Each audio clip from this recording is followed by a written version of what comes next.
Hello again, this is Preheat. Welcome back to another World of Warcraft video. I am talking to you from the Situation Room. As you can see, it is code red today. We're going to be talking about Fire Mage in Midnight.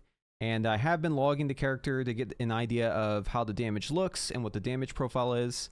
We're going to be talking about Fire, and I want to start by giving you an introduction to what has changed, because there actually are a lot of really good changes in the talent tree itself for Fire. The issues I have with it are more oriented towards the gameplay. We'll talk more about that in just a little bit, but you can already assume what I'm going to say just by looking at my action bars.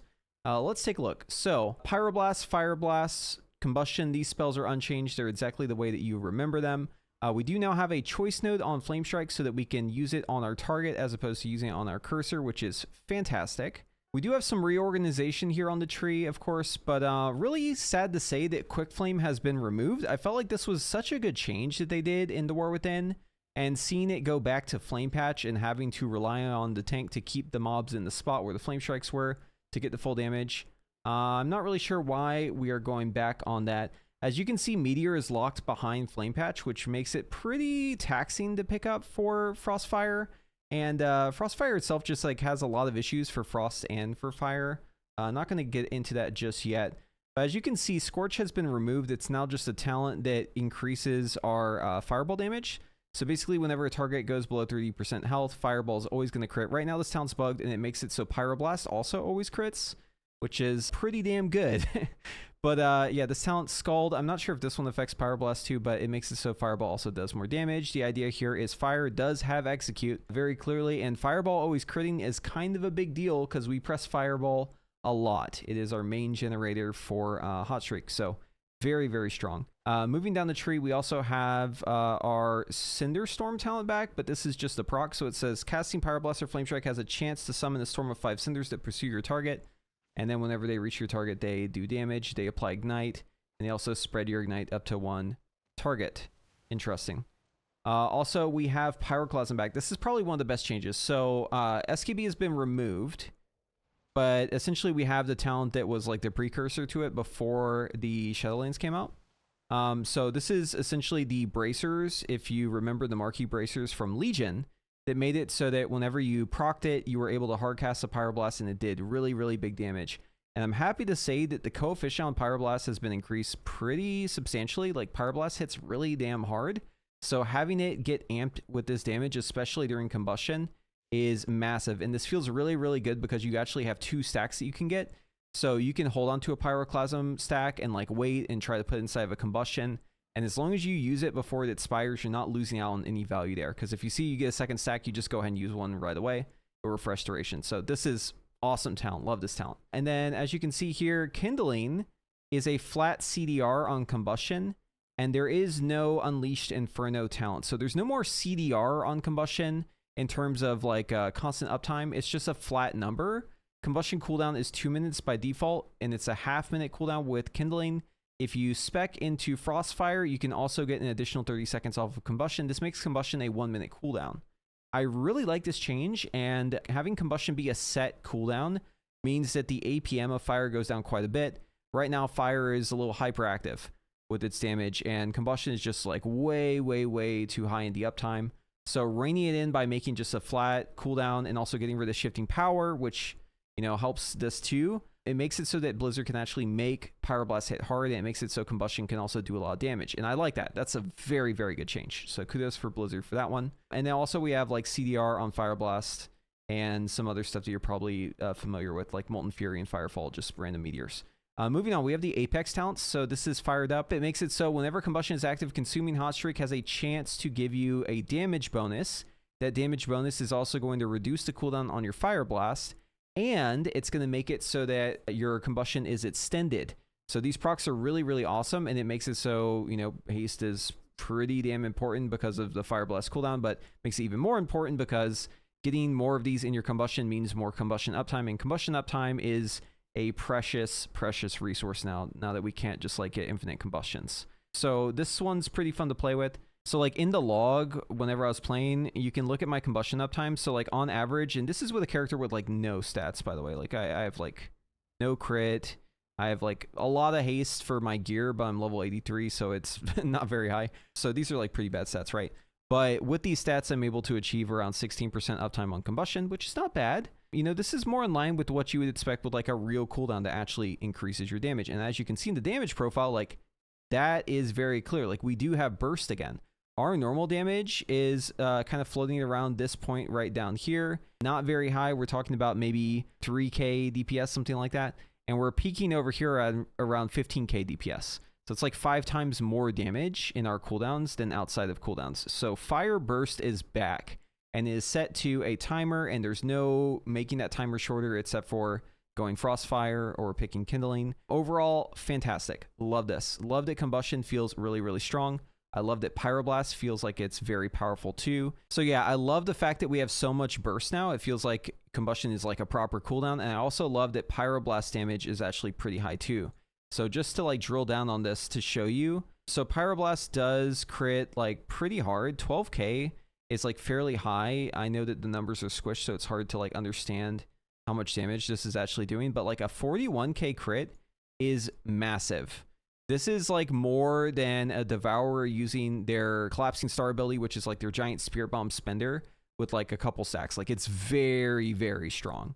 Okay, so yeah, that is great. So that's the positives on this. Negatives. Okay, so the biggest negative, you probably see my other video. You already know what I'm going to say. We just have 3 buttons we press in combat. And I'm just going to show it here because I feel like this will give you the best idea of like what our rotation looks like. So obviously entering Combustion, right? We do have a lot of like variety in the spells we're casting, kind of like alternating between Pyroblast and Fire Blasting. If we don't have those, we're just fireballing inside of Combustion or hard casting a Pyroblast with the Pyroclasm proc. And then Combustion falls off, and normally we should be spamming Pyroblast afterwards because we do have the hero talent here, Memory of Alar. Our Phoenix should be giving us a Hyperthermia, although it doesn't seem to be working all the time on the alpha right now. So like there should be some Pyroblast in here, but afterwards, that's where we get to the downtime. And remember, this is 85% of the time you're in combat, you're going to be doing this, right? You're basically just casting multiple fireballs in a row. Fireball, fireball, fireball, fireball, hoping for a crit. Once you get a crit, you turn into a hot streak with Fire Blast, Pyroblast, and then you're back to fireballing. I'm just going to scroll through the timeline here just so you can see some of these windows. Yeah, so like right here, I'm waiting on my Fire Blast charges to come back. Look at all these fireballs. And then we finally get Combustion back, and yeah, enter Combustion.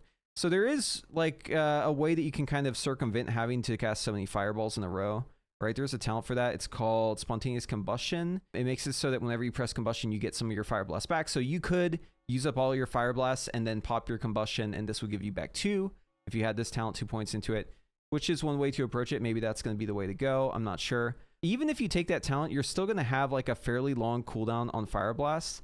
The thing is like critical strike chance will fix this to a certain extent, but you're still going to be limited by your Fire Blasts because you need haste to get those back, right? So I imagine the best stats for Fire Mage are probably going to be like haste and crit, but obviously we'll have to wait and see. It still is just like way too much fireball casting for my taste. I do not like spending so much of my time in combat just like mashing fireball. Just to show you another window here, right? Like, look at all these fireballs in a row, right? It's just hard casting fireball over and over and over and over again. Remember, this is not a castle moving spell. So if you have to move, it's GG. Also in Combustion, if you have to move, it's GG. We don't have another spell to press in Combustion that allows us to move. Unless you have like the Fire Blast planned out, like you're just going to be casting fireballs. The target never went below 30%, so I didn't get like those guaranteed fireballs, but I did in a different log, and it was actually pretty interesting. So like whenever I reached the execute window, you could definitely tell like a difference in my damage. So let me just go ahead and click here and then include overkill. So here's where the execute came up, right? And as you can see, like outside of Combustion, like in execute, my damage actually went up substantially. So I think execute started like around here, 4 point whatever K. This was at level 80 character, so it's a bit less damage. But just for context, all right, so here we have overall before execute, this is 3 combustions, 4,200 damage per second. Don't worry about that number itself, just worry about comparing it to this new number, okay? Now I'm going to look at inside of execute because it fell off like right here. So this is inside of execute, like 5,700. So like in execute, our damage goes up quite a bit. Also, if we look at our casts in execute, you'll notice that like what I'm doing changes a lot. So as you can see, like once we entered execute, it ends up becoming more of like a pyroblast centric rotation. A lot more pyroblasts being cast in this window, a lot less like fireball spam, which is pretty nice. I do like this aspect of it a lot, but I think still that there is something missing with fire, and it's specifically something to cast inside of Combustion that isn't Fireball or a Pyroblast Hardcast. What I would really love to see is the technology they have for Frost, where they turn your Frostbolt into a Glacial Spike. I would love to see inside of Combustion turning Fireball into Scorch. That, I think, is a simple solution to fix two problems. Number one, Scorch feels weird outside of Combustion. It feels like it just doesn't really fit into the equation, and a lot of players have voiced feedback and concerns about Scorch just feeling bad as an ability, and it feels kind of like, why do we have this ability, right? The answer is, like, we need it for Combustion, because we need an ability that has no travel time, and we also need an ability that is fairly quick or can be cast on the move. So, simple fix to this, just make it so that during Combustion, Fireball is now Scorch. That way you don't have to change this talent, you can still have it do the same thing. It just allows us to have something to use on the move during Combustion, and I think having Combustion be cast while moving is probably fine, because we're only spending 15% of our time inside of Combustion. 85% of the time we are casting Fireballs. So it's not like we're, you know, breaking fire in the ways it's broken right now, where we just have like infinite mobility again, right? It would still be in check. I think it's a pretty good compromise on the, you know, the ability squish, where they don't want us to have that many buttons, while also giving us back some of the functionality that I feel like Fire is sorely missing now on the alpha. In addition to that, I would love to have like one more ability to press while I'm doing my rotation.